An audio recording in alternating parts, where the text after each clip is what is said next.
Assalamualaikum warahmatullahi ta'ala wabarakatuh. Alhamdulillah rabbil alamin wa bihi nasta'in wa la udwana 'ala zalimin. Wassalatu wassalamu ala asyrafil anbiya'i wal mursalin wa ala alihi wa sahbihi wa man tabi'ahum bi ihsanin ila yaumiddin. Allahumma salli ala sayyidina Muhammadin abdika wa nabika wa rasulika nabi ummiyi wa ala alihi wa sahbihi wa barik wa sallim taslima. La ilaha illallah Muhammadar Rasulullah fi kulli matin wa nafasin adada ma wasi'ahu Allah. Subhanaka la ilma lana illa ma 'allamtana innaka antal alimul hakim. Rabbi shrah li sadri wa yassir li amri wa hlul 'uqdatam min lisani yafqahu qawli. Allahumma iftah lana qulubana fi talabil ilmi warzuqna al ikhlasa fihi wal 'amala bihi wan nashra bihi hatta ya'tiyana al yaqin. Allahumma faqihna fi din wa 'allimna ta'wil. Allahumma harimna lazata ma'asati warzuqna lazata ta'atik. Allahumma a'inna ala zikrika wa syukrika wa husni ibadatik. Ya Allah, alaman ya hafidh ya mujib qallisna minal waba. Wa sallallahu ala sayyidina Muhammadin wa ala alihi wa sahbihi wa baraka wa sallam walhamdulillahi rabbil alamin. Amma ba'du.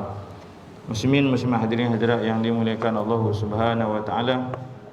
Jadi alhamdulillah pada malam ini sekali lagi kita dapat menyambung pengajian kita daripada kitab Aqidatul Mu'min, iaitu akidah orang yang beriman, sebagaimana yang dikarang oleh Sayyidi Ustaz Haji Ahmad Mukhlis bin Raja Jamaluddin Al-Azhari hafizallahu ta'ala wa nafa'ana bi'ulumihi wa bi'ulumi masyayikhina fid darain amin.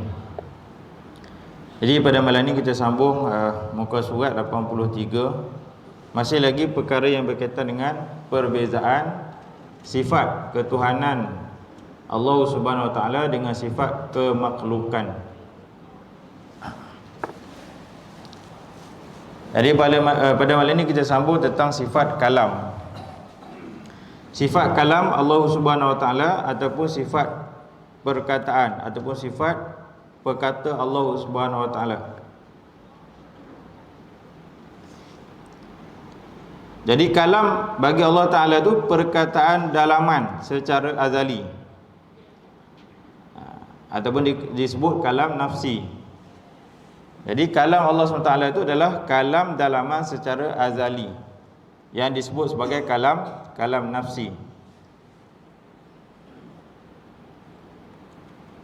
Berbeza dengan makhluk, iaitu perkataan baharu yang mempunyai lafaz, huruf, suara dan sebagainya. Jadi kalam Allah SWT itu bukan lafaz, bukan huruf, bukan suara, bukan perkara-perkara yang bersifat baharu sebagaimana makhluk. Sedangkan perkataan makhluk, kalam makhluk itu baharu sifat dia. Baharu sifat dia yang mempunyai lafaz, huruf, suara dan sebagainya lah. Itu perbezaan kalamnya Allah Ta'ala dengan kalam makhluk. Sedangkan Al-Quran itu disebut kalam lafzi, yang itu berbentuk lafaz lah. Yang itu berbentuk lafaz, ada huruf, suara dan sebagainya. Kalam yang dimaksudkan di sini adalah kalam nafsi, kalam yang ada pada diri Allah Ta'ala itu yang tak ada huruf, tak ada suara, tak berlafaz dan sebagainya. Kemudian kalam Allah Subhanahu wa taala itu meliputi seluruh maklumat, baik yang wajib dan sebagainya lah. Meliputi seluruh maklumat. Kemudian kalam Allah Subhanahu wa taala itu tidak memerlukan kepada sebarang alat atau sarana.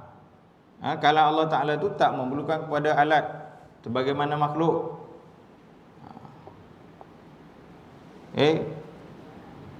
Kalam makhluk itu terbatas.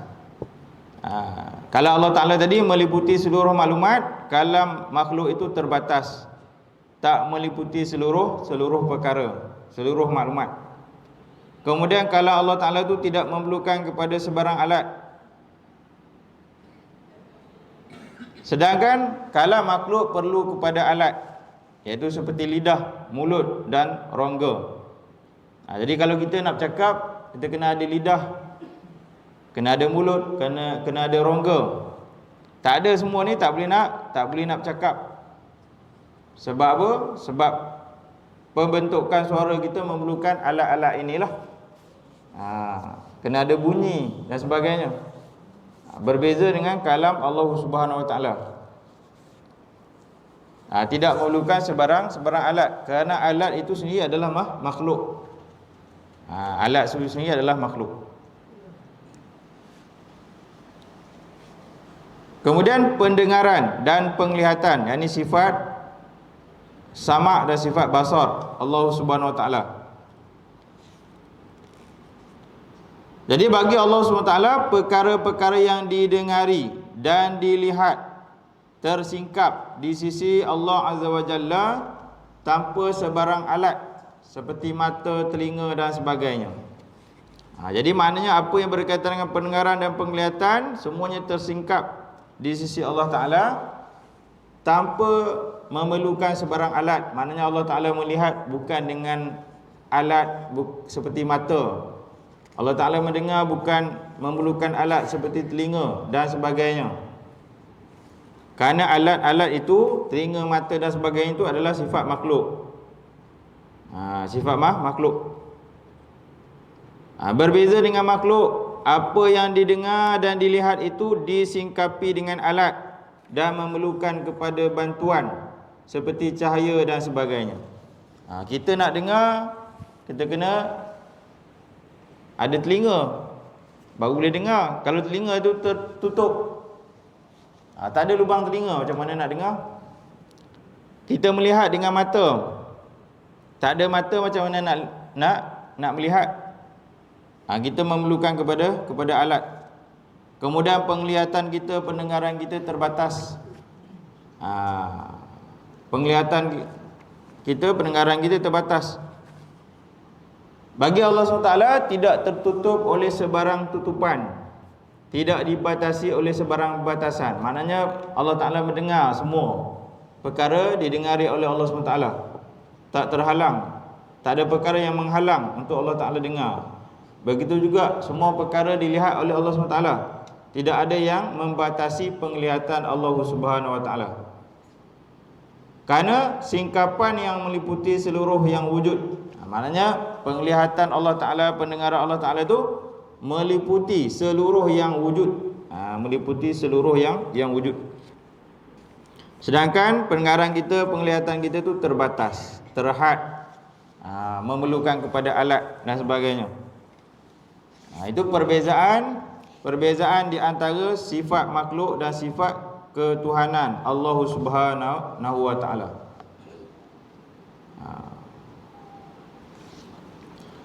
Asas untuk memahami perbezaan antara sifat Al-Khaliq ataupun Maha Pencipta, yakni Allah Subhanahu Wa Ta'ala, dan makhluk, yakni yang diciptakan, makhluk yang diciptakan, adalah dengan memahami keistimewaan dan kekhususan sifat-sifat Al-Khaliq, iaitu sifat-sifat Al-Khaliq itu qadim, yakni tiada permulaan,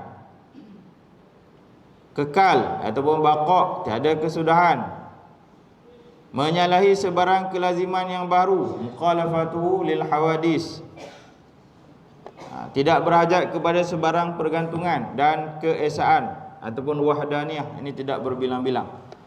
Jadi apabila kita faham keistimewaan dan kekhususan sifat-sifat Allah SWT, maka akan jelaslah perbezaannya dengan sifat-sifat makhluk. Sifat Allah Ta'ala tu qadim, tak ada permulaan. Tak ada permulaan dalam kewujudannya, tak ada pengakhiran dalam kewujudannya, tak ada perubahan. Sedangkan wujudnya kita ni, wujudnya makhluk tu ada permulaan. Ada permulaan, ada pengakhiran dia, kemudian ada perubahan-perubahan dia, ada fasa-fasa dia. Wujud Allah Ta'ala tu qadim, sejak azali dan abadi, kekal abadi. Kemudian kekal maknanya tak ada kesudahan, baqa', yakni abadi. Allah Ta'ala tu abadi, kekal, baqa', selama-lamanya, tidak ada pengakhiran. Sedangkan wujud kita ni ada fana, ada binasa dia, ada kematian, ada penghujungnya, dan sebagainya. Kemudian Allah Ta'ala tu mukhalafah lil hawadis, menyalahi sebarang kelaziman baru. Maknanya Allah Ta'ala tu menyalahi segala makhluk, baik dari segi zatnya, sifatnya, af'alnya, perbuatannya tu semuanya menyalahi makhluk, tak ada sama dengan makhluk. Maka tak boleh menyabitkan ataupun mensabitkan sifat-sifat makhluk bagi Allah Subhanahu Wa Ta'ala. Contohnya dengan mengatakan Allah Ta'ala tu ada tangan, tapi tangan Allah tu tak serupa tangan makhluk. Itu juga maknanya menyifatkan Allah Ta'ala tu dengan sifat-sifat makhluk. Dan itu merupakan satu ajaran yang menyalahi ahli sunnah wal jamaah.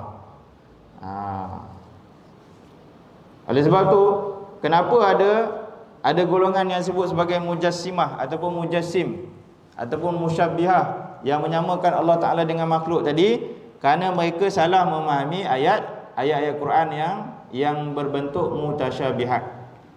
Contoh dalam ayat-ayat yang mutasyabihat tu sebut yadullah fawqa aydihim. Dia belajar bahasa Arab, yadun tu tangan. Jadi dia katalah tangan Allah tu atas tangan mereka, seolah-olah Allah tu ada tangan. Tak boleh diterjemah secara literal. Sebab tu kalau beli terjemahan tafsir kena tengok, bukan tafsir, terjemahan. Kalau beli Quran, tengok terjemahan tu kena cek betul-betul. Sebab tu kalau nak beli terjemahan Quran yang diiktiraf lah, terjemahan tafsir Pimpinan Rahman tu. Kalau yang terbaru ni dia dah betulkan dia punya bahagian-bahagian tersebut. Dia tak terjemah lagi dengan makna tangan tu. Kalau terjemah tangan, jadi akan membawa waham bahawa seolah-olah Allah tu ada tangan, beranggota, berjisim. Sedangkan itu semua sifat makhluk. Kenapa tak boleh disebutkan macam tu? Kerana Allah sendiri menyebut laisa kamislihi syai'un. Allah Ta'ala tu tak sama dengan sesuatu apa pun. Bila tak samalah di sudut apa-apa perkara pun. Kalau disebut tangan misalnya, sama di sudut tangan tu, walaupun dia mengatakan tak sama. Contohnya begini, tangan kita dengan tangan monyet ada tangan, kita ada tangan. Kita katalah tangan kita tak sama dengan tangan monyet. Memang tak sama, tapi soalnya dua-dua tu ada tangan tak? Ada tangan. Jadi menyamakan, seolah Allah dengan makhluk tu ada tangan walaupun tak sama. Maksudnya bila sebut tangan, ada anggota, beranggota. Bila beranggota maknanya berjisim, ada bentuk, ada rupa. Sedangkan Allah Ta'ala ternafi daripada rupa, bentuk dan sebagainya. Sebab tu kena berhati-hati. Begitu juga ayat-ayat yang lain, Ar-Rahmanu 'alal 'arsy istawa. Allah Ar-Rahman tu istawa atas aras. Ada setengah terjemah dia terjemah dengan duduk ataupun istiwa ataupun bersemayam. Bersemayam tu kalau kita tengok kamus Dewan Bahasa, maknanya duduk lah. Raja bersemayam di singgah sana. Kan? Maknanya duduk. Duduk tu sifat makhluk.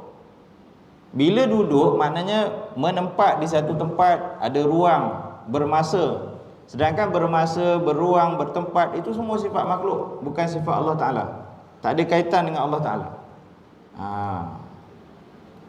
Dia kena faham betul-betul. Begitu juga tak boleh dikatakan Allah tu ada di mana-mana, kerana di mana-mana tu merujuk pada tempat. Tak boleh disebut begitu. Kalau timbul persoalan Allah tu ada di mana pun, persoalan tu sendiri adalah bid'ah. Sebab tak ada kaitan nak ditanya Allah Ta'ala tu di mana. Begitu juga Allah Ta'ala tak berhajat kepada sebarang pergantungan. Jadi kalau mengatakan Allah Ta'ala tu duduk, maknanya Allah Ta'ala berhajat kepada tempat. Seperti setengah fahaman dia mengatakan Allah Ta'ala duduk di atas aras. Maknanya Allah Ta'ala bertempat di atas aras, Allah Ta'ala berhajat kepada aras. Sedangkan Allah Ta'ala tu Tuhan yang maha berkuasa, maha mutlak, mana mungkin dia berhajat kepada makhluk. Aras tu makhluk. Habis tu sebelum Allah Ta'ala jadikan aras, Allah Ta'ala kat mana? Timbul persoalan lain pula. Sedangkan sebelum Allah Ta'ala ciptakan sesuatu, baik aras, baik apa, Allah Ta'ala tu dah ada, dah wujud. Takkan baru Allah Ta'ala cipta aras, baru dia nak duduk situ. Habis sebelum tu, nampak? Jadi kena faham betul-betul. Jadi tak berhajat kepada sebarang pergantungan. Yang berhajat kepada sebarang pergantungan ni, kitalah makhluk. Sebab tu dalam surah Al-Ikhlas disebut Allahus Samad. Allah Ta'ala tu tempat pergantungan. Maknanya Allah Ta'ala tu tempat semua makhluk bergantung dengan Allah Subhanahu Wa Ta'ala. Baik dia suka, baik dia iman dengan Allah Ta'ala, baik dia tak beriman, dia tetap bergantung dengan Allah Ta'ala. Kalau dia tak beriman dengan Allah Ta'ala pun, Allah Ta'ala tetap bagi nafas pada dia, rezeki pada dia. Maknanya dia bergantung dengan Allah Ta'ala. Kalau Allah Ta'ala tak bagi rezeki, tak bagi dia bernyawa, macam mana je? Mati ya. Tapi Allah Ta'ala bagi, maknanya dia bergantung dengan Allah Ta'ala. Dan keesaan, yakni tidak berbilang-bilang. Jadi Allah Ta'ala tu esa saja. Esa di sudut zat, esa di sudut sifat, esa di sudut af'al, perbuatan. Zat Allah Ta'ala satu sajalah. Tak ada dua, tak ada tiga. Kan? Jadi kena jelas. Sebagaimana sifat-sifatnya, yakni sifat-sifat Allah Ta'ala, begitu juga dari sudut nama-namanya, yakni sudut nama-nama Allah Ta'ala, Asma'ul Husna. Jika ada nama makhluk yang sama dengan nama Al-Khaliq, maka ianya hanya sama dari sudut lafaz nama itu, namun tidak sama dari sudut hakikat maknanya.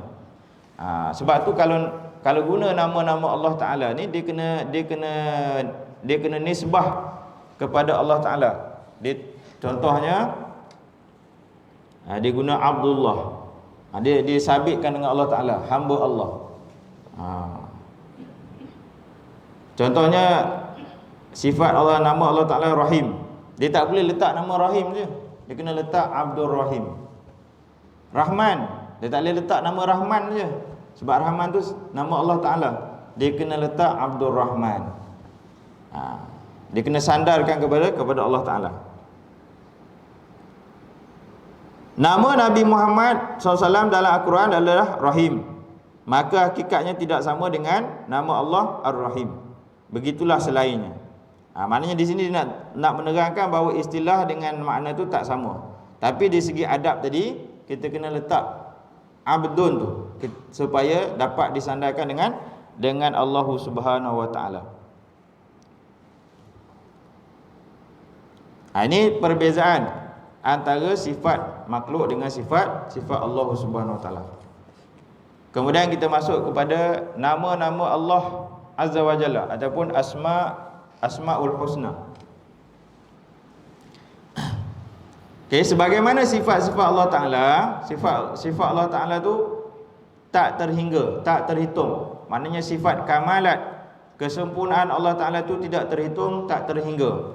Cuma yang dihitung oleh ulama 20 itu adalah berdasarkan apa yang disebut dalam Quran dan hadis.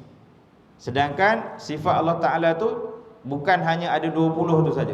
Itu kita kena jelas. Tak boleh kita kata sifat Allah Ta'ala hanya ada 20 saja. Tak boleh. Seolah-olah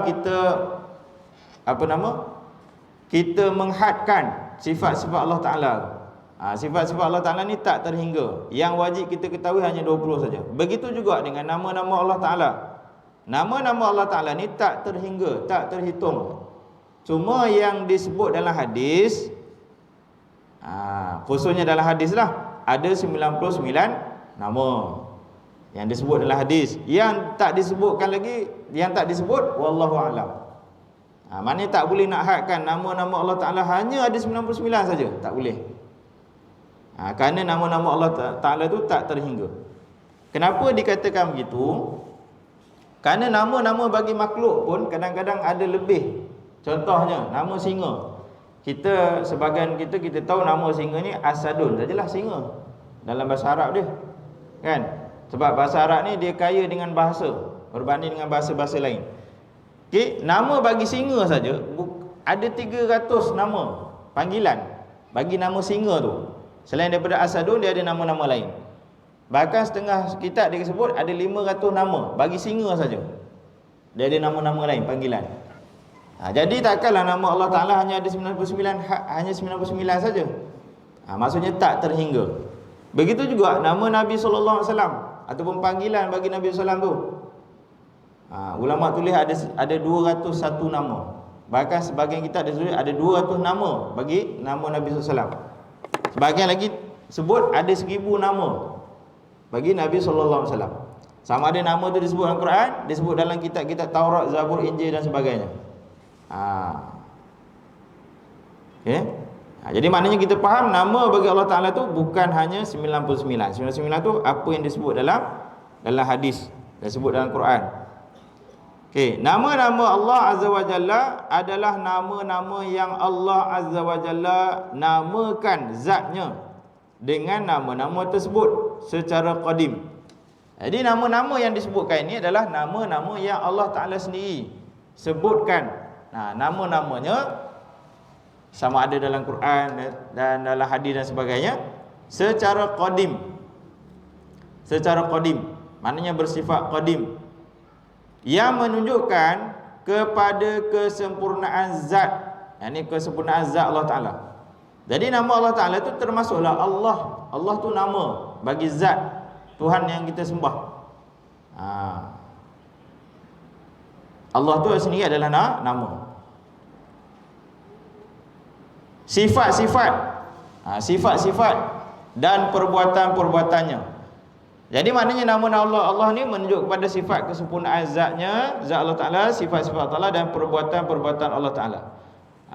Maka dengan sebab itu bila kita pelajari sifat Allah Ta'ala yang disebut 20 sifat tu, secara tak langsung kita mempelajari nama-nama Allah Ta'ala juga. Kerana sifat-sifat tu sendiri ada kaitan dengan nama-nama Allah Subhanahu wa Ta'ala. Sebab tu dalam Quran disebut kan ada ayat banyaklah qul huwallahu ahad kan. Katakanlah wahai Nabi Muhammad, huwallahu ahad. Kan? Hu ni domir dia itu Allah. Dia itu maknanya merujuk pada zat. Allah tu ismun, nama. Dia itu zat yang wajib al-wujud tu. Namanya Allah. Namanya Allah. Jadi yang kita sembah ni, kita sembah kena sembah zat yang namanya Allah tu lah. Zat yang namanya Allah. Al-Imam Ahmad rahimahullah ta'ala meriwayatkan bahawasanya Rasulullah SAW bersabda dalam satu doa, as'aluka bi kulli ismin huwa lak sammaita bihi nafsak. Sesungguhnya aku meminta kepadamu dengan semua nama yang mana ianya disandarkan kepadamu, yang engkau namakan dirimu dengannya. Maknanya Allah sendiri yang namakan dirinya, bukannya orang lain, bukannya sesiapa yang menamakan bagi Allah Ta'ala. Allah yang namakannya sendiri. Sebab tu perkataan Allah itu disebut sebagai Ismul A'zam, nama yang agung. Bila nama yang agung, dia sendiri yang namakan diri dia, mestilah nama itu sesuai dengan zatnya. Maksudnya nama tu tak boleh diselewengkan selain apa yang dimaksudkan oleh zatnya sendiri. Maksudnya bila disebut dialah Allah, Allah yang mana? Allah yang esa, Allah yang tunggal, Allah yang sifatnya tak menyerupai makhluk. Jadi kalau ada tafsiran lain, maknanya tertolak. Boleh jelas kan? Tertolak. Maknanya tak boleh digunakan dengan tafsiran yang salah. Kalau digunakan dengan tafsiran yang salah, maka totally salah, totally tertolak, tak sah, tak diterima. Tu kena jelas. Tak boleh nanti berlaku asimilasi. Maka ada pihak yang mengatakan biarlah, ikutlah. Tak boleh. Ini soal akidah, kena jelas. Soal akidah dia kena jelas. Lainlah kalau digunakan dengan tafsiran yang betul, maka silakan. Kalau digunakan dengan tafsiran yang salah, tetaplah salah. Tu kena jelas. Qulil haq walau kana murra. Kena kata benar walaupun pahit. Ya. Baik, nama-nama Allah Azza wa Jalla adalah Qadim, iaitu tidak ada permulaan baginya. Maknanya nama-nama Allah Ta'ala tu Qadim. Qadim dengan makna sedia ada, tak ada permulaan bagi zat Allah Ta'ala tu. Bila Allah Ta'ala wujud, ada, sedia ada, maknanya nama-nama Allah Ta'ala, sifat-sifat Allah Ta'ala tu pun sedia ada juga bersama dengan zat Allah Ta'ala. Ia Qadim atau Azali dari 3 sudut. Maknanya disebut Qadim atau Azali dari 3 sudut, iaitu pertama, penamaan Allah Azza wa Jalla kepada zatnya dengan nama-nama tersebut secara Qadim atau Azali. Boleh sebut Qadim ataupun disebut juga Azali.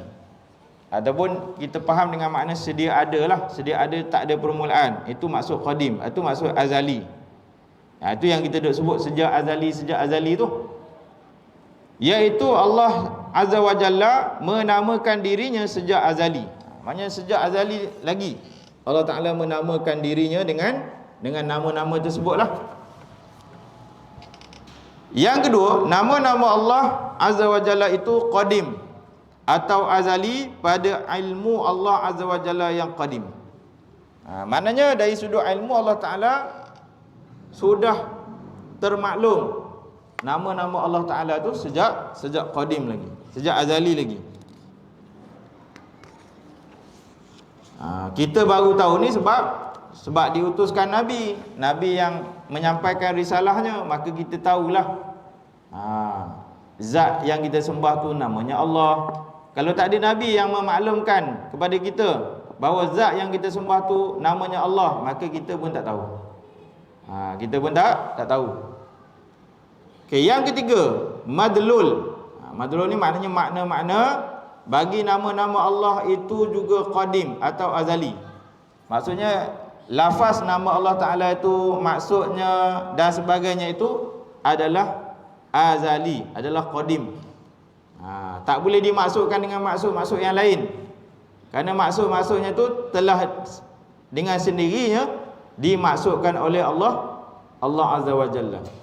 Maka tak boleh dimaksudkan dengan maksud yang selain daripada itu. Baik, nama-nama Allah Azza wa Jalla itu diambil daripada Al-Quran dan As-Sunnah. Nama-nama yang disusun tu diambil daripada Quran, diambil daripada As-Sunnah.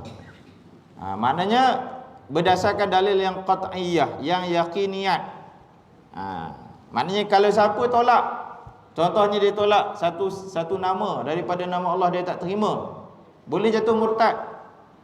Sama juga kalau dia tolak sifat daripada sifat-sifat Allah Ta'ala ni, yang ulama' ada susun 20 dia tolak, dia tak terima, boleh jatuh murtad. Sebab dia berdasarkan dalil-dalil yang qat'i.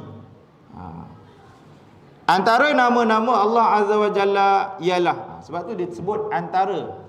Sebab apa? Sebab ada lagi nama-nama yang lain yang tak disebut, yang Allah Ta'ala tak maklumkan. Dia maklumkan hanya 99 saja, supaya tidak memberatkan hamba dia untuk tahu. 99 ni pun masih ada yang tak tahu, masih ada yang tak hafal dan sebagainya kan. Jadi antara nama-nama Allah Azza wa Jalla ialah 99 nama Allah Azza wa Jalla. Jadi kalau masuk dengan nama Allah tu jadi 100 lah. 99 tu selain daripada Allah tu. Kalau masuk dengan Allah jadi 100. Yang masyhur sebagaimana disebut dalam Quran dan hadis. Ada nama yang menunjukkan kepada sifat jalal ataupun keagungan Allah Azza wa Jalla, seperti Al-Jabbar, Maha Penguasa dan sebagainya. Jadi nama-nama Allah Ta'ala ni ada ulama susun dibuat zikir, dibuat wirid. Jadi dan setiap nama-nama tu dia ada khasiat dia, sebagaimana dijelaskan dalam hadis dan sebagainya. Contohnya Al-Jabbar. Al-Jabbar. Contohnya Al-Jabbar tu kita boleh baca lepas daripada solat tu dengan kita gabungkan dengan nama lain, iaitu Ya Jabbar, Ya Muntaqim, Ya Allah. Boleh baca 7 kali. Ataupun baca Ya Jabbar saja. Ataupun Ya Jabbar, Ya Qahar, Ya Muntaqim ya Allah. Itu semua nama-nama Allah. Ada juga nama-namanya yang menunjukkan kepada sifat jamal, keindahan, seperti Ar-Rahim. Okey, baik nama-nama Allah Taala, baik sifat-sifat Allah Taala, dia ada dua kategori inilah. Kategori apa nama ni, Jalal, kategori Jamal. Dia ada kategori yang Jalal yang menunjukkan pada keagungan Allah Taala. Dia ada kategori Jamal menunjukkan kepada keindahan Allah SWT. Seperti Ar-Rahim. Ar-Rahim ni Maha Penyayang. Al-Ghafur, Maha Pengampun dan sebagainya. Bahkan ada juga nama yang menunjukkan kepada zatnya, iaitu lafzul jalalah yang disebut tadi tu, Allah tu. Okey. Allah tu nama, tapi menunjuk kepada zat. Kepada diri Allah, kepada dirinya, kepada diri zat. Oleh sebab tu Allah tu disebut lafzul jalalah ataupun disebut ismul a'zam, nama yang agung. Jadi berbanding nama-nama yang lain, Allah Ta'ala adalah nama yang agung. Kerana nama Allah Ta'ala ni, kan, nama Allah ni, kalau kita sebut secara sempurna, Allah lah. Kalau dihazafkan alif, lillahi, juga merujuk kepada Allah. Kalau dihazafkan lam, lahu, juga merujuk kepada Allah, zat yang kita sembah. Kalau dihazafkan lam lagi, tinggal ha aja, hu, juga merujuk kepada zat Allah Ta'ala. Hazaf huruf yang mana-mana pun semuanya merujuk kepada Allah Ta'ala. Ini hebatnya nama Allah tu.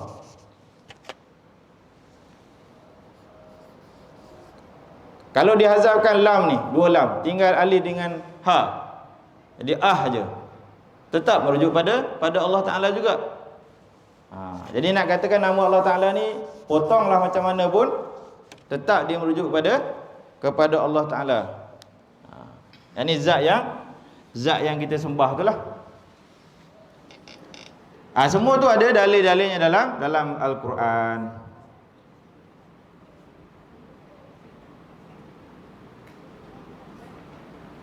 Semua nama-nama Allah Azza wa Jalla adalah nama-nama yang indah lagi mulia. Nama-nama Allah tu nama-nama yang indah lagi mulia.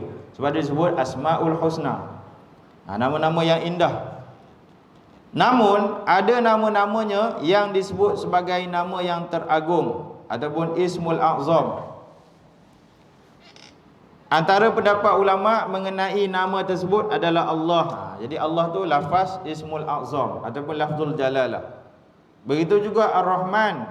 Ar-Rahman juga disebut sebagai Ismul A'zam. Ar-Rahim, Al-Hayyu, yang maha hidup, Al-Qayyum, yang maha pendiri ataupun pentadbir dan sebagainya. Ini semua adalah Ismul A'zam. Nama-nama yang agung. Kita dituntut untuk berdoa dengan nama-nama Allah yang mulia ini. Maknanya nak sebut nama-nama Allah ni dengan 99 terus, atau diambil saja sebahagian nama-nama tu dijadikan wirid, dijadikan zikir, mana-mana pun boleh.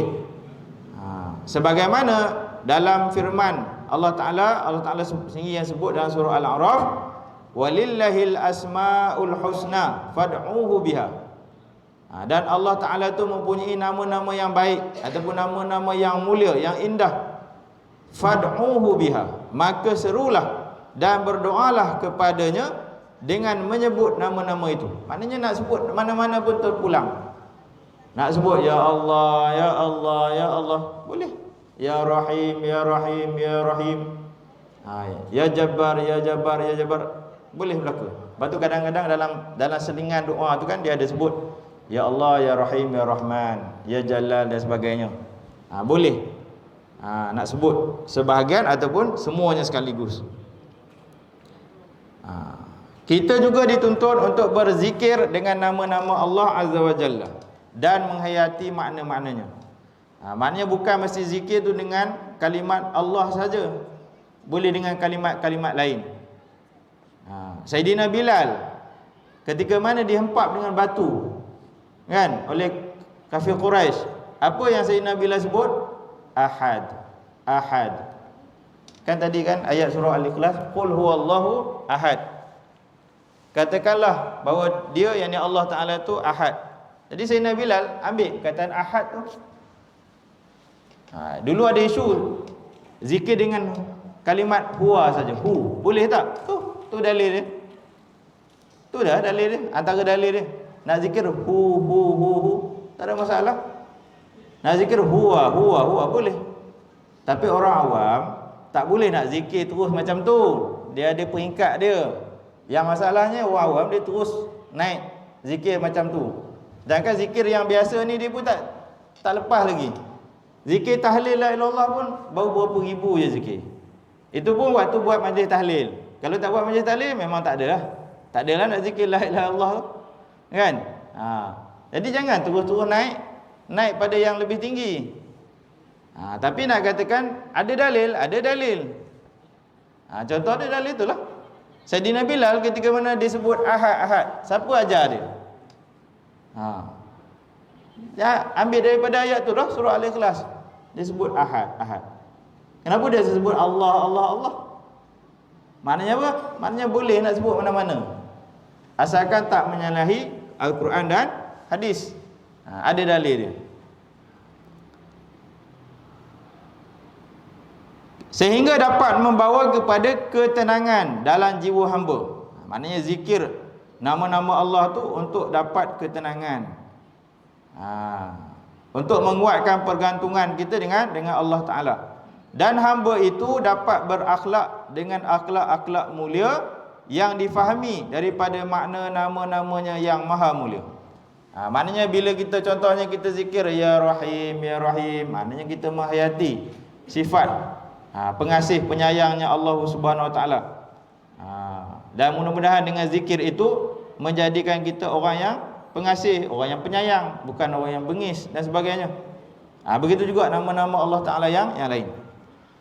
Seorang hamba juga boleh menambah pengenalan kepada Allah Azza wa Jalla melalui zikir ataupun sebut dan ingat terhadap lafaznya dan fikir terhadap maknanya yang terzahir dalam kehidupannya. Maknanya boleh dia nak zikir dengan mana-mana nama-nama Allah Ta'ala tu terpulang. Boleh digunakan mana-mana nama yang sesuai.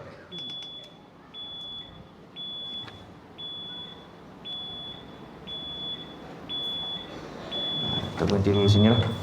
Jadi maknanya ringkas kata apa yang kita dapat pada malam ni ialah berkenaan dengan nama-nama Allah Ta'ala ni. Nama-nama Allah Ta'ala tu disebut dalam Quran dengan hadis 99. Tapi bukan bermakna hanya ada 99 sahaja nama-nama Allah Subhanahu Wa Ta'ala. Kemudian kita boleh berzikir ataupun berwirid dengan menggunakan mana-mana nama-nama Allah Ta'ala yang 99 tu terpulang, sesuai dengan apa yang disebut dalam hadis dan sebagainya lah. Boleh digunakan.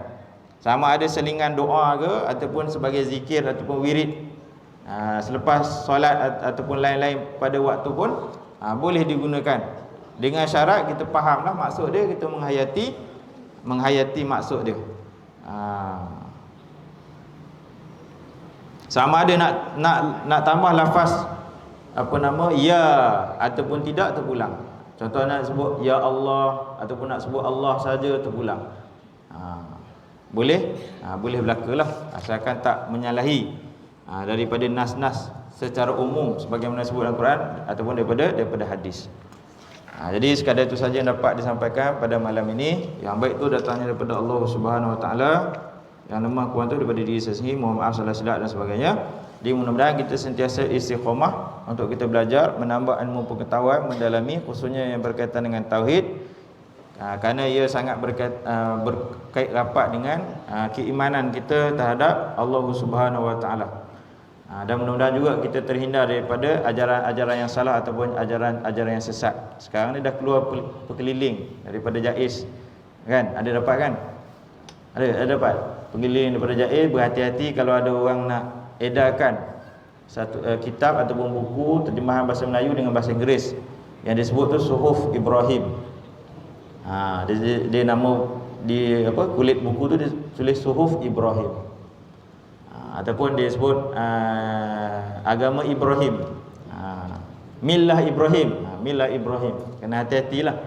Jadi kalau yang tak ada asal ilmu ni kadang-kadang takut-takut terjerumus, salah faham. Jadi kena hati-hati. Sebab tu kena belajar tauhid, perkuatkan tauhid.